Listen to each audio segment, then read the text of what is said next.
Iran പിടികൂടിയ Israeli പൈലറ്റുമാരെ മോചിപ്പിക്കാൻ പുതിയ കരാറുണ്ടാക്കാൻ വേണ്ടി ഇറാൻ തീരുമാനിക്കുന്നു എന്നൊരു റിപ്പോർട്ട് ഇറാൻ്റെ മീഡിയകൾ പ്രാധാന്യത്തോട് കൂടി കൊടുത്തിരിക്കുകയാണ്. ഈ വിഷയം ഇതുവരെ വലിയ പ്രാധാന്യത്തോടു കൂടി ചർച്ച ചെയ്യാത്തതാണ്. കാര്യം ഇതുവരെ ഇസ്രായേൽ സ്ഥിരീകരിച്ചുകൊണ്ട് പറഞ്ഞിട്ടില്ല. പക്ഷേ 4 അതിൽ കൂടുതലോ പൈലറ്റുമാർ ഇപ്പോൾ ഇറാൻ്റെ കൈവശത്തിലാണ്. എന്നാൽ ഇറാൻ്റെ ഏതെങ്കിലും പൈലറ്റുമാർ ഇസ്രായേലിൻ്റെ കൈവശത്തിലില്ല. കാര്യം അവർ ആ രാജ്യത്തിൻ്റെ അകത്ത് കയറി ആക്രമണം നടത്തിയിട്ടില്ല. ഇവിടെ നിന്ന് മിസൈൽ പായിക്കുകയാണ് ചെയ്തത്. 4-ലധികം F-35 വിമാനം തകർന്നിട്ടുണ്ട്. അത് ചില റിപ്പോർട്ടിൻ്റെ അകത്ത് 8 വിമാനം തകർത്തിട്ടുണ്ട് എന്ന് പറയുന്നു. അത് ചിലതൊക്കെ തകർത്തുന്നതിൻ്റെ വീഡിയോകളൊക്കെ പുറത്ത് വന്നതാണ്. പ്രത്യേകിച്ച് സോഷ്യൽ മീഡിയയിലൊക്കെ വലിയ രീതിയിൽ പ്രചരിച്ചതാണ്. അപ്പോൾ ഈ പൈലറ്റുമാരെ കൈമാറുന്നതുമായി ബന്ധപ്പെട്ട് ഏത് കരാർ വ്യവസ്ഥയാണ് ഇറാൻ ഉണ്ടാക്കുക എന്നുള്ളത് യഥാർത്ഥത്തിൽ ഇപ്പോൾ ലോകം അതിശയത്തോടു കൂടി നോക്കി നിൽക്കുകയാണ്. ഇസ്രായേലിലേക്ക് പോകുന്ന സമയം ഇസ്രായേലിൻ്റെ അകത്ത് തകർന്നു കിടക്കുന്ന നഗരങ്ങളും ഗ്രാമങ്ങളും ഒന്നിൽ ഡസൻ കണക്കിന് എന്നാണ് പറയുന്നത്. ഡസൻ കണക്കിനുണ്ട്. അത് കൃത്യമായ രീതിയിൽ ഏത് ദേശത്തിൻ്റെതാണ് എന്ന് മനസ്സിലാകാൻ പറ്റാത്ത വിധമാണ്. അതായത് ഗസയും ഈ പറയപ്പെട്ട പ്രദേശത്തെയും താരതമ്യം ചെയ്യുന്ന സമയത്ത് അവർക്ക് മനസ്സിലാകുന്നില്ല ഏത് ഭാഗമാണ് അല്ലെ ഏത് പ്രദേശമാണെന്ന് കൃത്യമായി മനസ്സിലാകാത്ത വിധം തകർന്ന് തരിപ്പണമായിരിക്കുന്നു എന്നുള്ളതാണ്. അതോടൊപ്പം തന്നെ 40,000-ലധികം ഇസ്രായേലിയർക്ക് വീടുകൾ നഷ്ടപ്പെട്ടിട്ടുണ്ട്. അവരുടെ വീട് സമുച്ചയവുമായിട്ട് ബന്ധപ്പെട്ട് അല്ലെങ്കിൽ പുനർനിർമ്മാണവുമായിട്ട് ബന്ധപ്പെട്ട് വലിയ തലവേദന ഇപ്പോൾ ഇസ്രായേലിന് ഉണ്ടായിരിക്കുകയാണ്. ഒന്നാമത്തത് ഫ്ലാറ്റ് ലൈഫാണ് ഇസ്രായേലും ഗസയിലൊക്കെ ഉള്ളത്. ആയതിനാൽ തന്നെ ഒരു ബിൽഡിംഗ് തകരുമ്പോൾ അതിൽ ഒരു പക്ഷേ 100-ലധികം കുടുംബങ്ങൾ ഉണ്ടാവാൻ സാധ്യതയുണ്ട്. അപ്പോൾ അത്രയും ആളുകൾക്ക് വീടുകൾ നഷ്ടപ്പെടും. ഈ വീടുമായി ബന്ധപ്പെട്ട കാര്യത്തിൽ പിന്നീട് ഒരു പുനർനിർമ്മാണം നടത്തുക എന്ന് പറഞ്ഞാൽ സാധാരണക്കാരെ സംബന്ധിച്ചിടത്തോളം പുതിയൊരു വീടുണ്ടാക്കുക എന്ന് പറഞ്ഞ പ്രയാസമാണ്. പുതിയ ഫ്ലാറ്റിലേക്ക് മാറുക എന്ന് പറഞ്ഞ പ്രയാസമാണ്. അല്ലെങ്കിൽ പുതിയ ഫ്ലാറ്റിലേക്ക് വാങ്ങൽ അതിനനുസരിച്ച് സാമ്പത്തികമാണോ അതുമില്ല. അങ്ങനത്തെ വല്ലാത്ത പ്രയാസമുണ്ട്. വരുത്തിവെച്ച യുദ്ധമാണ് എന്നതിനാൽ ഇതിന് പരിഹാരം ഉണ്ടാക്കേണ്ടത് ഇസ്രായേലിൻ്റെ പ്രധാനമന്ത്രി നെതന്യാഹു ആണ് എന്നുള്ള അഭിപ്രായങ്ങൾ പ്രതിപക്ഷം തന്നെ ഈ ഘട്ടത്തിൽ പറഞ്ഞിരിക്കുകയാണ്. ഇപ്പോൾ അതിൻ്റെ ഓരോരോ ഭാഗങ്ങളും എടുത്തുകൊണ്ട് പരിശോധിക്കുന്നതിൻ്റെ ഭാഗമായിട്ട് പറയുന്നു 4 എയർപോർട്ടുകളിലെങ്കിലും സാരമായ രീതിയിൽ ആക്രമണം നടന്നിട്ടുണ്ട്. ഇസ്രായേലിൻ്റെ 4 എയർപോർട്ടിൽ ഒന്ന് ബെൻഗൂരിയൻ എയർപോർട്ടിൻ്റെ പേര് പറയുന്നുണ്ട്. ബെൻഗൂരിയൻ എയർപോർട്ട് യമനെ സംബന്ധിച്ചിടത്തോളം അവരുടെ ലക്ഷ്യകേന്ദ്രമാണ്. എല്ലാ സമയത്തും അവർ ആക്രമിക്കുന്ന ഈ മേഖലയാണ്. ഇറാൻ്റെ ആക്രമണം ഉണ്ടായതോടുകൂടി അത് ഏറെക്കുറെ പൂർണ്ണമായി. പല ഘട്ടങ്ങളിലും വിമാന സർവീസുകൾ നിർത്തിവെച്ചു, എയർപോർട്ട് അടച്ചുപൂട്ടി. ഒരുപാട് പ്രശ്നങ്ങളുണ്ട്. മാത്രമല്ല ഒരു സുരക്ഷിതമായിരിക്കുന്ന എയർപോർട്ടായിട്ട് ഇതിനെ പരിഗണിക്കാൻ തന്നെ വലിയ പ്രയാസമാണ്. ഇസ്രായേലിനെ സംബന്ധിച്ചിടത്തോളം അവരുടെ ഏറ്റവും വലിയ ഇൻ്റർനാഷണൽ എയർപോർട്ടാണ് ബെൻഗൂരിയൻ എയർപോർട്ട് എന്ന് പറയുന്നത്. അവിടെയാണ് ഈ പ്രതിസന്ധി പറയുന്നത്. തൊട്ടടുത്ത് 3 എയർപോർട്ടുകൾ അടക്കം 4 എയർപോർട്ടുകൾ സാരമായിരിക്കുന്ന കേടുപാടുകൾ സംഭവിച്ചതാണ്. 3 തുറമുഖങ്ങൾക്ക് ഹൈഫ അടക്കമുള്ള 3 തുറമുഖങ്ങൾക്ക് വലിയ രീതിയിലുള്ള പരിക്കേറ്റിരിക്കുന്നു. അതെല്ലാം നൂർത്തിയെടുക്കണമെങ്കിൽ വർഷങ്ങൾ വേണ്ടി വരും എന്നുള്ളതാണ്. വാണിജ്യ മേഖല, സ്റ്റോക്ക് എക്സ്ചേഞ്ച്, സൈനിക ആശുപത്രി, മൊസാദ് സെൻറ്റർ, IDFൻ്റെ ആസ്ഥാന മന്ദിരം ഇതെല്ലാം തകർക്കപ്പെട്ട ലിസ്റ്റിലാണ്. അവരുടെ യഥാർത്ഥത്തിൽ ഇസ്രായേലിൻ്റെ ഞെട്ടലിന് മുറിവേൽക്കുന്ന രീതിയിലുള്ള അക്രമ പരമ്പര തന്നെയാണ് ഇറാൻ്റെ ഭാഗത്തുനിന്നുണ്ടായത്. അപ്പോൾ ഇപ്പോൾ അവിടെ ആഭ്യന്തരപരമായിരിക്കുന്ന ഒരുപാട് വിഷയങ്ങൾ നിലനിൽക്കുന്നുണ്ട്. ഇത്തരം ആളുകൾക്ക് സംരക്ഷണം നൽകുക, തൊഴിൽ സംബന്ധമായ കാര്യങ്ങൾ നൽകുക.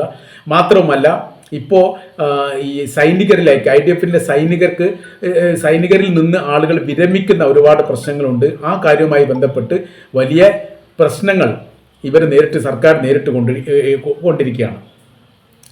അതോടൊപ്പം തന്നെ ഈ കപ്പലുമായി കേന്ദ്രീകരിച്ചുകൊണ്ട് വിഷയങ്ങൾ വരുന്നുണ്ട്. ഒരു കപ്പൽ മുക്കിയിട്ടുണ്ട് എന്നുള്ള ഒരു വിവരം പുറത്തു വന്നിട്ടുണ്ട്. അതായത് ഇസ്രായേലിലേക്ക് വന്നുകൊണ്ടിരിക്കുന്ന കപ്പൽ, ആ യുദ്ധവുമായിട്ട് ബന്ധപ്പെട്ട് അതിൻ്റെ മധ്യം നടന്നിരിക്കുന്ന സംഭവമാണ്. അത് ഈ ഹൂത്തികൾ ഈ ചെങ്കടലുമായി കേന്ദ്രീകരിച്ചുകൊണ്ട് കപ്പൽ മുക്കിയിട്ടുണ്ട് എന്നുള്ള റിപ്പോർട്ട് ഇപ്പോൾ പുറത്തു വരുന്നു. ആദ്യം അതിനെക്കുറിച്ചൊരു സൂചന നൽകിയിരുന്നു. പിന്നെ അതോടൊപ്പം തന്നെ യമൻ്റെ കടലിടുക്കുമായിട്ട് ബന്ധപ്പെട്ട് യമൻ്റെ കടലിനോട് ചേർന്ന് 2 കപ്പലുകൾ കൂട്ടിമുട്ടിയ സംഭവം ഉണ്ടായിരുന്നു. കൂട്ടിമുട്ടി കത്തി വലിയ നാശങ്ങൾ ഉണ്ടായിട്ടുണ്ട്. പക്ഷേ അതേക്കുറിച്ചൊന്നും ഒരു കൃത്യമായിരിക്കുന്ന റിപ്പോർട്ട് പുറത്തു വന്നിട്ടില്ല.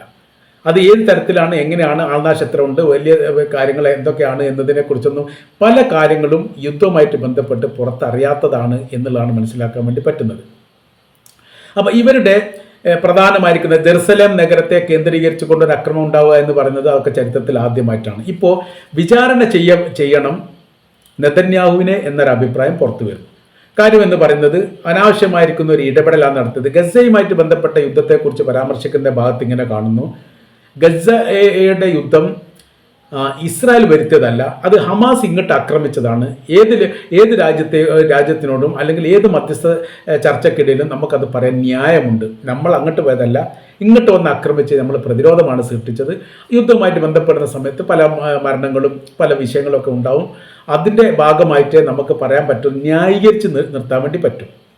മാത്രവുമല്ല, ഏറെക്കുറെ ഹമാസിൻ്റെ പരമാവധി ആൾക്കാരൊക്കെ കൊലപ്പെടുത്തിയിട്ടുണ്ട്. കീഴടക്കാൻ വേണ്ടി സാധിച്ചിട്ടില്ലെങ്കിലും മുന്നേറ്റം ഉണ്ടായിട്ടുണ്ട് എന്ന് പറഞ്ഞു നിർത്താനെങ്കിലും പറ്റും. ഇനി ഇറാനിലേക്ക് പോകുന്ന സമയത്താണ് പ്രശ്നങ്ങൾ വരുന്നത്. ഇറാനിലേക്കുള്ള യുദ്ധം എന്ന് പറഞ്ഞാൽ ഇസ്രായേൽ വരുത്തി തീർത്തതാണ്.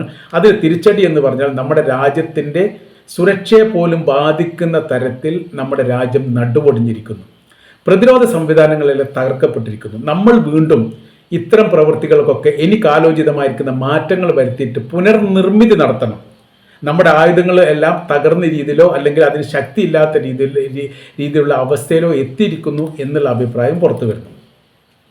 ഇനി മറ്റൊരു ഭാഗത്ത് കാണുന്ന കാര്യം ഇങ്ങനെയാണ്, ഈ അതിർത്തി ലെബനാന്റെ അതിർത്തി കേന്ദ്രീകരിച്ചുകൊണ്ട് 7500ഓളം കുടുംബങ്ങളെ മാറ്റി പാർപ്പിച്ചിട്ടുണ്ട്. കാരണം അതിർത്തിയായിട്ട് ബന്ധപ്പെട്ട് യുദ്ധം കഠിനമാകുന്ന സമയത്ത് ഈ മേഖല സുരക്ഷിതമല്ല എന്ന് പറഞ്ഞിട്ടാണ് മധ്യ ഇസ്രായേലിലേക്ക് അവരെ മാറ്റിയത്. ആ കുടുംബത്തെ വീണ്ടും ഈ ലക്ഷ്യസ്ഥാനത്തേക്ക് തന്നെ തിരിച്ചെത്തിക്കാൻ വേണ്ടിയിട്ട് ഇസ്രായേൽ സാധിച്ചിട്ടില്ല, അല്ലെങ്കിൽ ഇസ്രായേൽ ശ്രമിച്ചിട്ടില്ല. അതും ഒരു സാരമായിരിക്കുന്ന ഒരു വിഷയമായിട്ട് തന്നെയാണ് ഇസ്രായേലിലെ ജനങ്ങൾ ഇപ്പോൾ വിലയിരുത്തുന്നത്. അതോടൊപ്പം തന്നെ അമേരിക്കയുടെ നയം മാറ്റം, നിലപാട് മാറ്റം, അത് യഥാർത്ഥത്തിൽ ഇസ്രായേലിനെ ഞെട്ടിപ്പിച്ചിരിക്കുന്ന കാര്യമാണ്. മറ്റൊരു ഭാഗം പറയുന്നത് ഇറാന്റെ കൈവശത്തിലുള്ള ആയുധങ്ങളെക്കുറിച്ചുള്ള അറിവ് ഇസ്രായേലിന് കിട്ടാതെ പോയത്, അത് വലിയ രീതിയിലുള്ള വിഷയങ്ങൾ ഉണ്ടാക്കിയിട്ടുണ്ട്. അപ്പോൾ കൃത്യമായിരിക്കുന്ന അറിവ് ലഭ്യമാകാത്ത രീതിയിൽ അല്ലെങ്കിൽ ഇൻ്റലിജൻസിൻ്റെ വലിയ വീഴ്ചയാണ് ഇറാൻ്റെ മുൻപിൽ ഇസ്രായേൽ തോൽക്കാൻ വേണ്ടി കാരണം. ഇനി ഏതൊരു യുദ്ധത്തിൽ ഇസ്രായേൽ ജയിച്ചാലും കാലാകാലങ്ങളോളം ലോകം ഇത് പറഞ്ഞുകൊണ്ടേയിരിക്കും, ഇറാന് ഇസ്രായേലിനെ പരാജയപ്പെടുത്തിയിരിക്കുന്ന കഥകളും അതിൻ്റെ സംഭവങ്ങളും. നമ്മൾക്ക് വല്ലാത്ത രീതിയിലുള്ള ധൈര്യം നഷ്ടപ്പെടുത്തുന്ന രീതിയിലുള്ള പ്രവൃത്തിയാണ് ഇസ്രായേലിൻ്റെ ഭാഗത്തുനിന്നുണ്ടായത്. മൊത്തത്തിൽ ആ രാജ്യത്തിൻ്റെ അകത്ത് ആഭ്യന്തര കലുഷിതമായിരിക്കുന്ന ഒരു അന്തരീക്ഷം നിലനിൽക്കുന്നു. ഒരു ഭാഗത്ത് വെടിനിർത്തണം എന്നാവശ്യപ്പെട്ട് ബന്ദിമോചനവുമായി ബന്ധപ്പെട്ട കാര്യത്തെക്കുറിച്ച് സമരം ചെയ്യുന്നവരുടെ എണ്ണം കൂടി വരുന്നു. മറുഭാഗത്ത് ഇസ്രായേൽ സർക്കാർ രാജിവെച്ചുകൊണ്ട് ജനവിധി തേടണം എന്ന് പറയുന്നവർ.